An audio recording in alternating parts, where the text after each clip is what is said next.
1845년 영국 해안에 영국에서 가장 유능하다는 선원 138명이 선장인 이 플랭클린을 쫓아서 이 북극으로 항해하기 위해서 그들은 출발하게 됩니다. 북극이라는 생소한 땅에서 그들은 큰 도전을 가지고 그 땅에서 개척하고 행복한 삶을 누려나갈 것이다 라는 그런 이 부푼 마음을 가지고 그들은 첫 항해를 떠나게 되었습니다.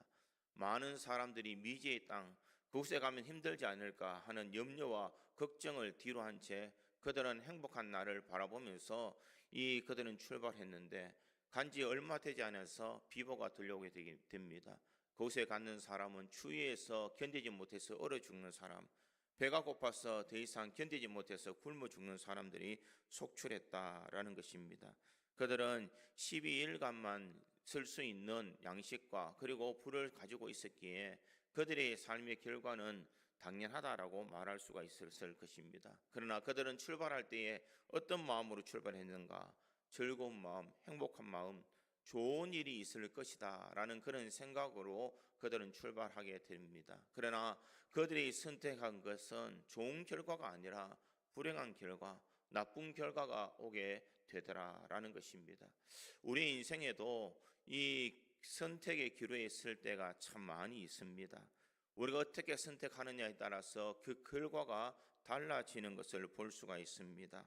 우리가 성공할 수도 있고 실패할 수도 있고 행복할 수도 있고 불행할 수도 있는 것이 우리의 선택의 여하에 따라서 달려 있다라는 것입니다.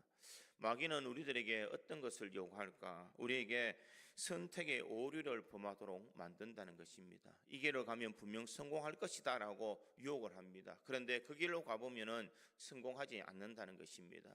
이 길로 가면 행복하다고 마귀는 유혹합니다. 그러나 그 길을 가보면 처음은 행복한 것처럼 보이지만 나중은 불행한 인생의 삶을 살아가게 된다는 것입니다. 사람은 마음먹은 것처럼 늘 행복하고 이 즐거운 삶을 살아가는 것이 아니라는 것입니다. 모든 사람들은 행복하기 위해서 선택하고 잘 되기 위해서 선택하지만 그 결과가 항상 내가 원하는 대로 선택되어지는 것은 아니라는 것입니다. 나의 인생에 누가 불행하고 싶어서 불행을 선택하는 사람이 있겠습니까? 누가 내가 선택함으로써 다른 사람, 이 가족들에게 아픔을 준다는 것을 생각하고 선택하는 사람은 아무도 없을 것입니다. 내가 선택하는 것은 옳고 내가 하는 것은 잘 되고 내가 하는 것이 맞다라고 생각하고 사람들은 선택하지만 그 결과가 항상 옳고 좋은 것만이 아니더라는 것입니다. 오늘 본문에 나오는 이 둘째 아들의 선택도 마찬가지라는 것입니다. 오늘 본문의 내용을 배경을 살펴보면 이렇습니다.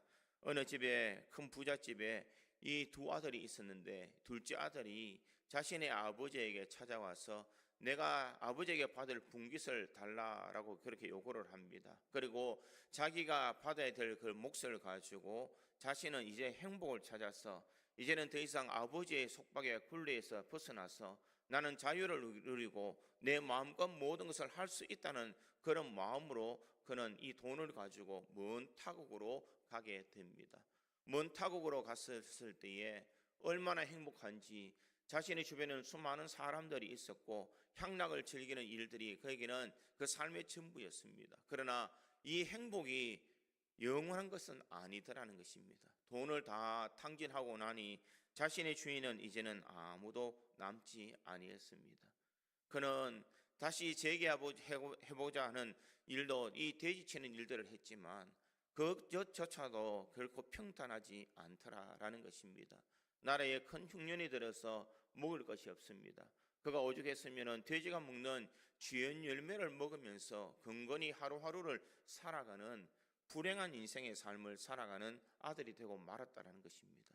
그제서야 자신은 돌이키며 내 아버지의 집에 있는 풍고는 얼마나 풍성하게 잘 먹고 사느냐, 나는 여기서 줄여 죽는구나 라고 생각하며 그는 아버지께로 돌아가도록 선택을 하게 됩니다.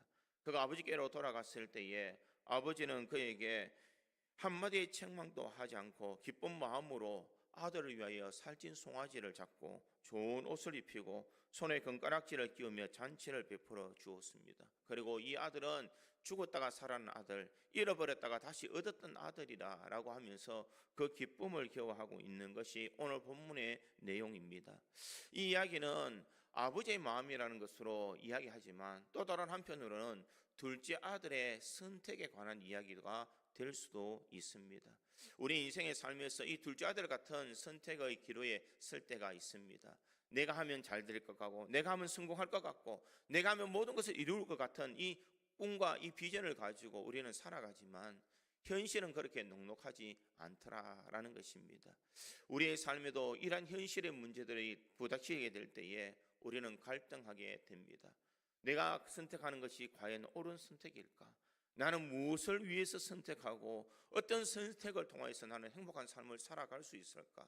우리 이것을 한번 생각해 보아야 된다는 것입니다.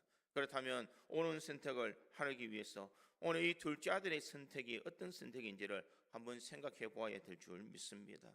둘째 아들의 선택은 첫 번째는 아버지의 집을 떠나는 선택을 했고, 두 번째는 아버지 집으로 돌아오는 선택을 했습니다. 그러나 하나의 선택은 실패였고 하나의 선택은 행복이더라라는 것입니다.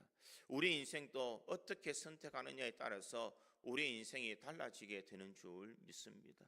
그런 의미에서 저는 오늘 본문의 말씀을 통하여서 어떤 선택을 해야 우리가 불행을 벗어버리고 행복한 인생의 삶을 살아가는지를 오늘 둘째 아들의 선택을 통해서 한번 살펴보므로 우리 믿음의 성도들이 주의 안에서 올바른 선택을 통하여서 하나님의 은혜와 하나님의 복을 경험할 수 있는 저와 여러분이 되기를 간절히 소망합니다. 첫째로 이 둘째 아들의 첫 번째 선택은 불행을 향한 선택이었습니다. 둘째 아들이 원하는 것은 아버지 품을 떠나서 자유롭게 살아가는 것이 둘째 아들의 선택이었습니다. 오늘 본문 12절에 보니 이렇게 기록합니다. 그 둘째가 아버지에게 말하되 아버지가 재산 중에서 내게 돌아올 분깃을 내게 주소서 하는지라 아버지가 그 살림을 각각 나눠 주었더니 이렇게 이야기를 하고 있습니다. 이 둘째 아들이 아버지에게 찾아가서 아버지가 돌아가시면 받을 내 상속, 내가 받을 그 유산을 물려달라라고 이렇게 이야기합니다. 아버지가 살아계시는데 이 재산을 달라는 것은 불효 중에 불효입니다. 그런데 이 자녀가 자신의 자유, 자신의 낙을 누리기 위해서 내가 이 집에 붙어 사는 것이 아니라 아버지를 떠나서 살아가는 것이 나는 행복할 것이다 라는 것을 생각하게 된다는 것입니다. 그리고 그 생각을 통하여서 그는 아버지로부터 이 많은 유산을 받게 됩니다. 왜 많은 유산을 받았을까? 그것은 자기가 적게 받았다고 불평하지 아니했는 것을 볼 때에 아마 아버지가 그 자녀에게 충분히 이 유산을 남겨주었다라는 것을 알 수가 있습니다. 자녀의 마음에는 어떤 마음이 있었을까? 내가 이제 장성하였으니까 이제는 아버지 그늘에 있는 것이 나는 옳지 않다라고 생각했을 것입니다. 내가 이제는 내가 스스로 힘을 개척해서 나는 잘 살 수 있고 나는 행복해질 수 있다라고 생각하는 마음이 그에게는 분명히 있었을 것입니다. 그런데 그의 삶에는 이런 마음을 가지고 행복을 기워와서 꿈을 꾸며 달려가는 그 삶이 아마 현재를 살아가고 있는 우리들에게도 모두 다 있는 줄 믿습니다. 교회를 떠나가면 잘 살 것 같습니다.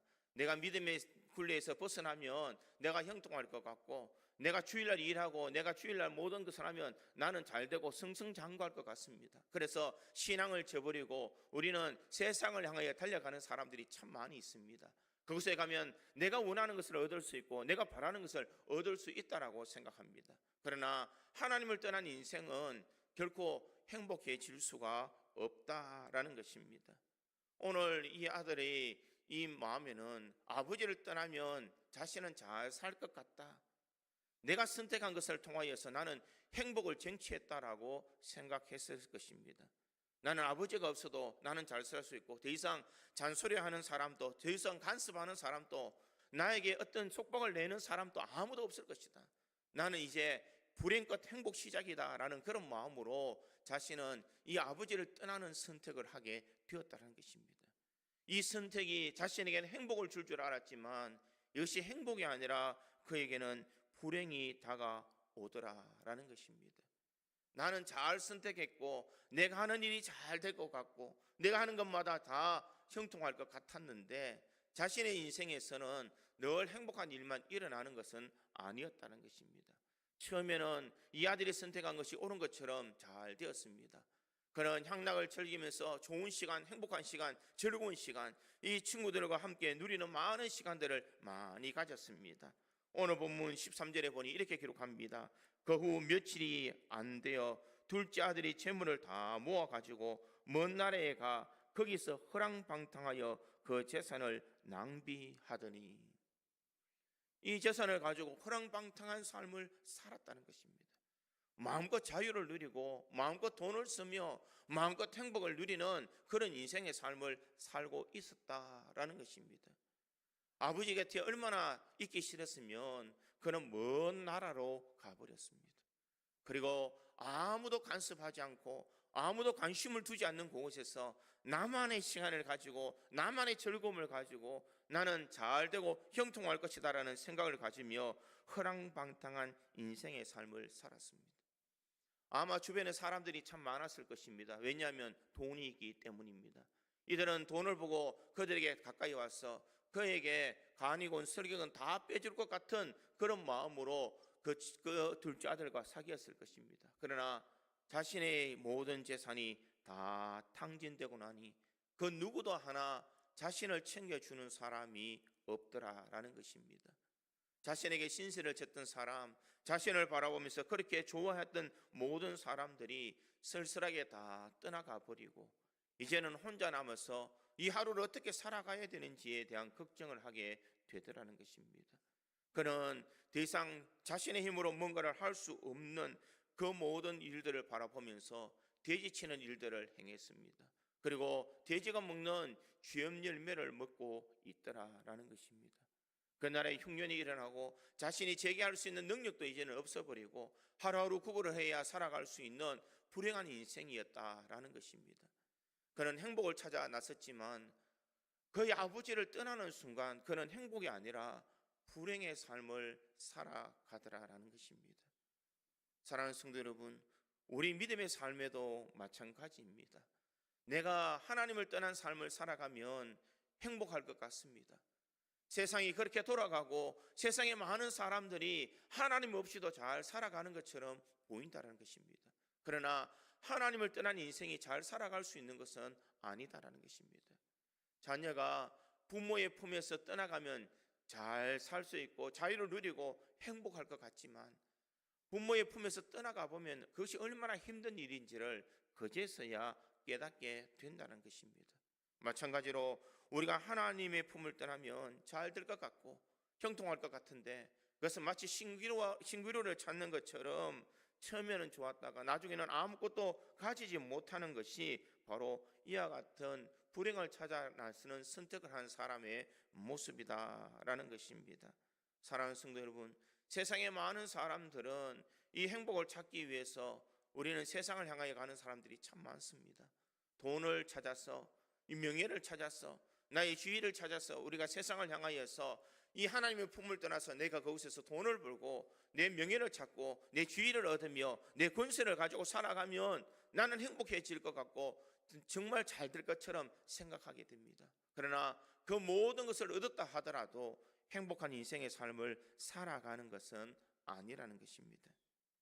얼마 전 예전에 SBS에 그것이 알고 싶다라는 그런 방송에서 벼락부자가 된 사람들을 그들은 찾아가서 어떻게 살고 있는지를 살펴봤습니다. 복권에 당첨된 사람, 그리고 하루아침에 수억 원의 돈을 버리는 그런 이 땅 부자를 찾아서 그 방송을 찾아가 봤더니 그 가정을 행복하게 살아가는 가정은 한 가정도 없더라는 것입니다. 돈 때문에 이혼하고 돈 때문에 가정이 불화되고 돈 때문에 모든 행복을 잃어버리는 것들이 절비하게 나타나더라는 것입니다. 그럼에도 불구하고 사람들은 돈이 행복을 가져다 줄 것을 생각하고 있습니다. 나의 삶의 명예가 내 인생의 전부인 것처럼 살아가는 사람들이 얼마나 많이 있습니까?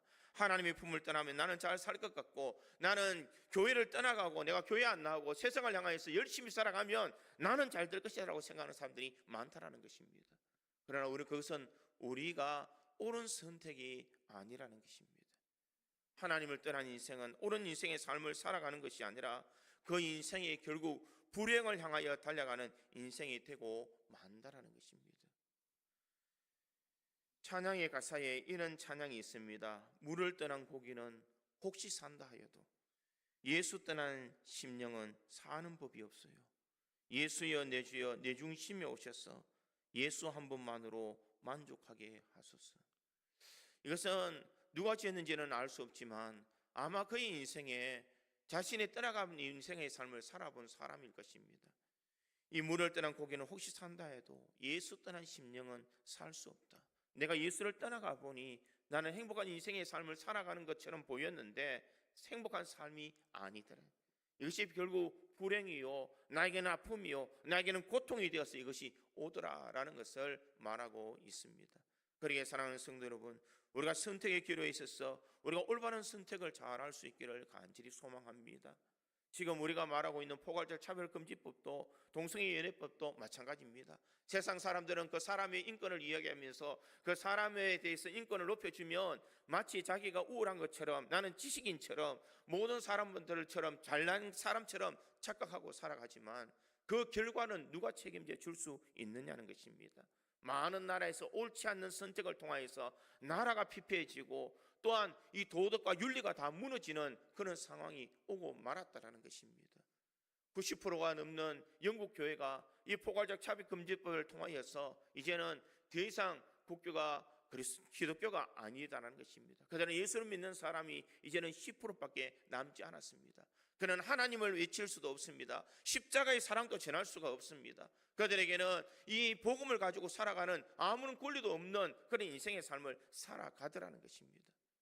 목욕탕에, 여자 목욕탕에 남자가 들어가도 나는 생각이 여성이라면 그것 또한 제지할 수 없는 일이요, 아이들에게 너는 성전환 수술을 할 수 있다라는 그 권리가 있다는 것을 가르쳐야 되는 그런 어처구니 없는 일들이 우리 앞에서 놓여 있다는 것입니다. 그런데 우리가 하나님의 법을 선택하지 아니하고 세상의 법을 선택한다면 우리는 후회할 수밖에 없을 것입니다. 결국 법을 떠난 인생의 삶은 행복할 것처럼 보여도 법을 떠난 인생은 행복해질 수가 없습니다. 하나님이 떠난 인생은 잘 될 것 같습니다. 그러나 잘 될 수 없다는 것입니다. 사랑하는 성도 여러분, 자녀가 교회를 다니는 자녀, 내 자녀가 이 모태신앙으로 자랐던 자녀들의 마음속에는 이 교회를 떠나고 싶은 마음이 얼마나 많은지 모릅니다. 왜냐하면 저도 그랬습니다. 제가 주님을 만나기 이전까지는 이것이 나에게 속박이요, 나에게는 고통이요, 나는 왜 다른 사람처럼 이런 주일날 내가 마음껏 즐기지 못하느냐라는 것에 대한 그런 억울함이 있었습니다. 그러나 주님을 만났을 때에 나의 그 생각이 잘못되었다는 것을 알게 되었다는 것입니다. 사랑하는 성도 여러분, 우리가 불행을 향하여서 선택할 것이 아니라 행복을 선택하는 믿음의 삶을 살아야 될 줄 믿습니다.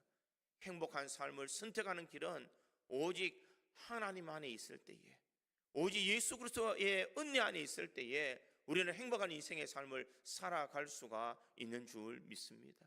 잘못된 선택을 통하여서 후회할 것이 아니라 옳은 선택을 통하여서 날마다 주님 안에서 행복한 인생의 삶을 살아갈 수 있는 우리 모든 성도들이 되기를 주님의 이름으로 축원드립니다. 두 번째로 이 둘째 아들의 두 번째 선택은 행복을 위한 선택이었습니다. 오늘 둘째 아들은 실패의 삶을 걸어가면서 이제는 그가 아버지께로 돌아갈 것을 생각하게 됩니다. 오늘 보면 17절에서 20절 상반절에 보니 이렇게 기록합니다. 이에 스스로 돌이켜 이르되 내 아버지에게는 양식이 풍족한 품꾼이 얼마나 많은가. 나는 여기서 줄여 죽는구나. 내가 일어나 아버지께 가서 이르기를 아버지, 내가 하늘과 아버지께 죄를 지었사오니 지금부터는 아버지의 아들이라 일컬음을 감당하지 못하겠나이다. 나를 품꾼의 하나로 보소서 하리라 하고 이에 일어나 아버지께로 돌아가니라. 이렇게 말하고 있습니다. 여기서 자신의 불행이 왜 불행의 시작이 되었는지를 이 둘째 아들은 알게 되었습니다. 그리고 자신을 향해서 이제 스스로 돌이켜 이르기를, 스스로 돌이켰다라는 것은 내 삶이 왜 이렇게 불행할까? 내가 왜 이렇게 그렇게 행복한 것들을 다 제쳐놓고 왜 이렇게 비참한 인생의 삶을 살아갈까? 스스로 생각하면서 자신을 돌이켜 보았다라는 것을 말하고 있습니다. 이에 스스로 돌이켜 이렇게 이야기합니다. 내 아버지의 집에는 얼마나 행복한 삶을 살아갈까? 풍권이 얼마나 풍족한 그런 풍권들이 얼마나 많이 있을까? 나는 이곳에서 줄여 죽는구나. 그제서야 내가 잘못된 선택을 행했다는 것을 그는 깨닫게 됩니다.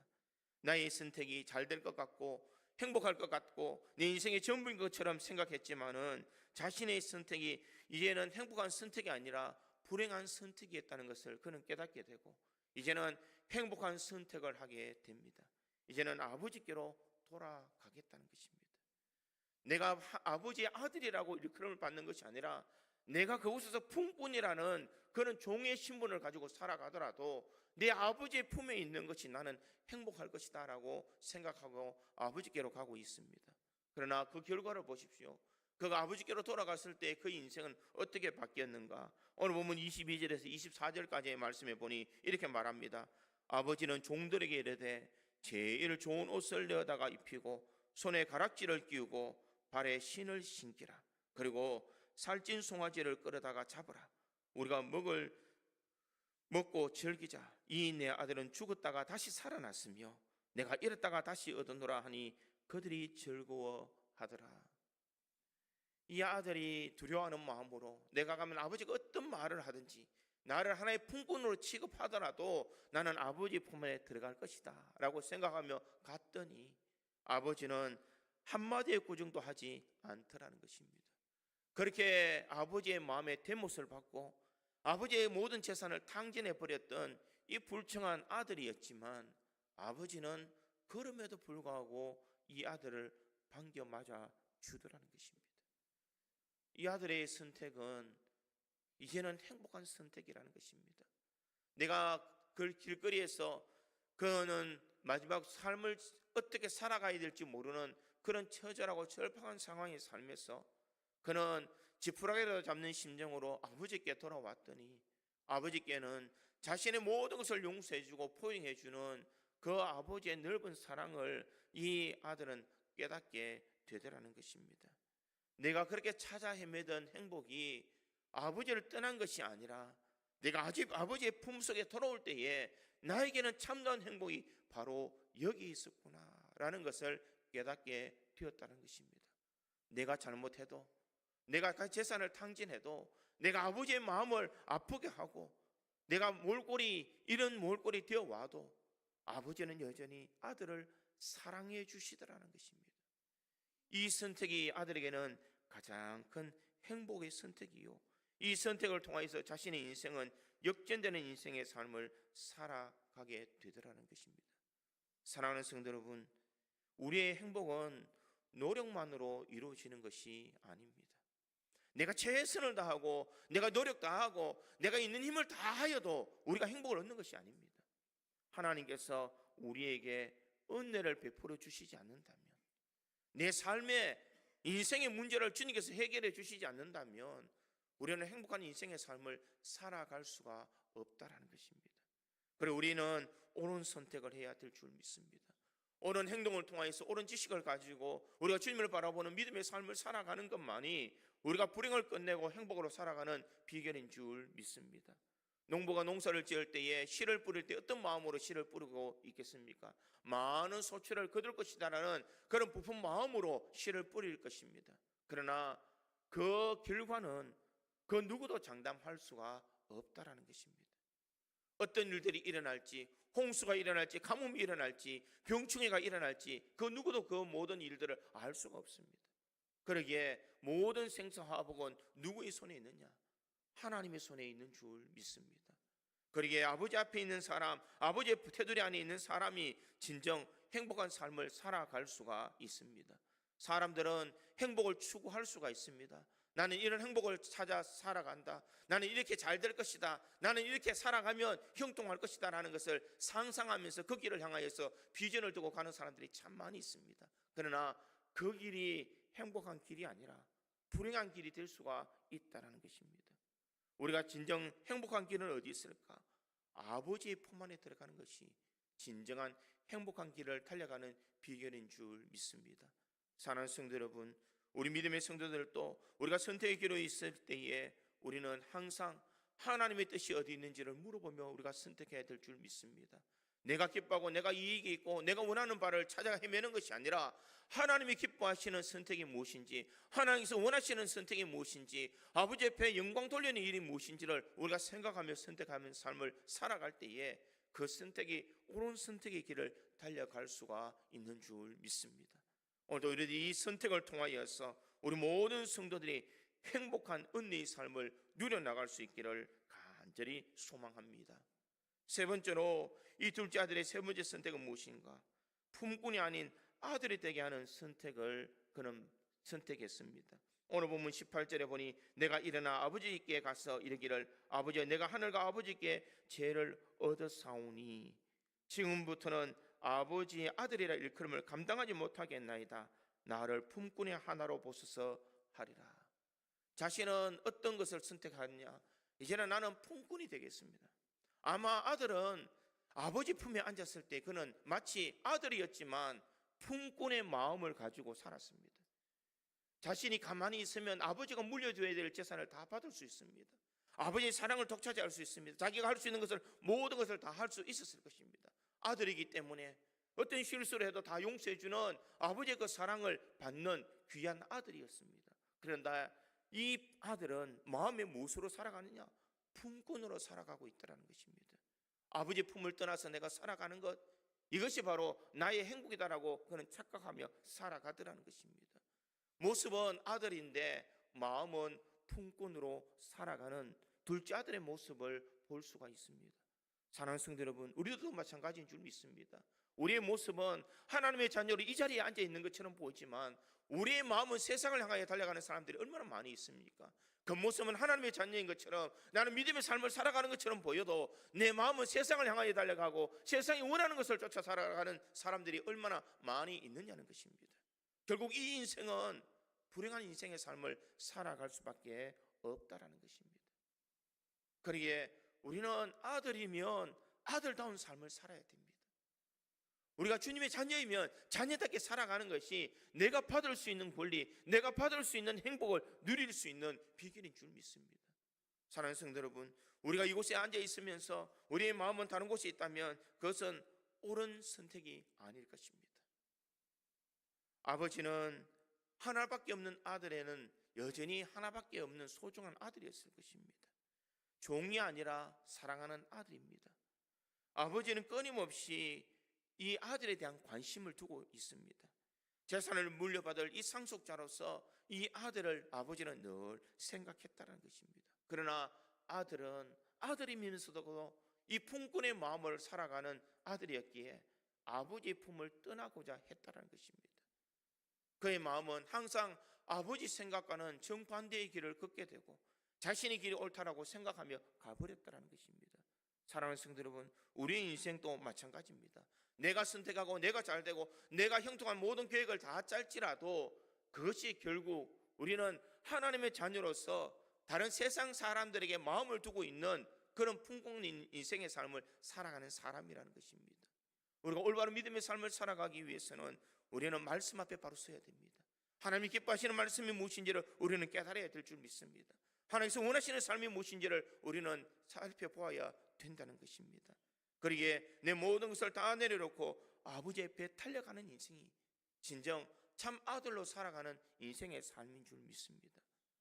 아들은 품꾼의 삶으로 이제는 품꾼으로 살아가기 위해서 아버지께 왔지만 아버지는 여전히 이 아들을 맞이해 주는 아버지의 사랑을 알 수 있습니다. 오늘 본문 20절에 보니 이렇게 말합니다. 이에 일어나서 아버지께로 돌아가니라. 아직도 20절에 있는 말씀 우리 다 같이 한 목소리 읽겠습니다. 20절입니다. 같이 읽습니다. 시작. 이에 일어나서 아버지께로 돌아가니라. 아직도 거리가 먼데 아버지가 그를 보고 측은히 여겨. 아멘. 여기 보면 뭐라고 말하고 있습니까? 아직가 거리가 먼데 아버지는 이 아들을 보고 측은히 여겨서 달려왔다는 것입니다. 그리고 그의 아들의 목을 안고 입을 맞추었다. 이것이 바로 주님 앞에 돌아오는 삶의 모습입니다. 이것을 헬라어로 메타노이아라는 그런 말입니다. 돌이키다, 방향을 전환하다. 자신이 살아가는 모든 길에서 이제는 방향을 전환해서 아버지께로 왔다라는 것입니다. 근데 아버지 앞에 오니까 아버지가 어떻게 맞아주었는가? 달려가 목을 안고 입을 맞추니. 아들의 몰골은 어떤 몰골입니까? 돼지 우리를 치는 그 냄새나는 옷을 입었습니다. 얼마나 많이 먹지 못했는지 이 피골이 삼직한 얼굴로 왔습니다. 먼 길을 걸어왔기 때문에 문제투성이었고 지저분한 아들입니다. 그럼에도 불구하고 이 아버지는 이 아들을 어떻게 했느냐? 그를 안고 입을 맞추더라는 것입니다. 이 아들이 지저분하다, 네 왜 이런 몰골이냐, 이런 생각을 하지 아니하는 아버지의 모습을 볼 수가 있습니다. 사랑하는 성도 여러분, 우리의 선택을 어떻게 하느냐에 따라서 우리 인생은 아들이 될 수도 있고 품꾼이 될 수가 있습니다. 여러분, 아들이면서 품꾼이처럼 살고 싶습니까? 아니면은 우리가 아들답게 살아가기를 원하십니까? 우리 믿음의 성도들은 아들로서 살아가야 될 줄 믿습니다. 항상 아버지 편에 있어서 옳은 선택의 기로에 있어서 바른 선택을 행함으로써 우리가 아버지의 은혜를 누릴 수 있는 우리 믿음의 성도들이 되어야 될 줄 믿습니다.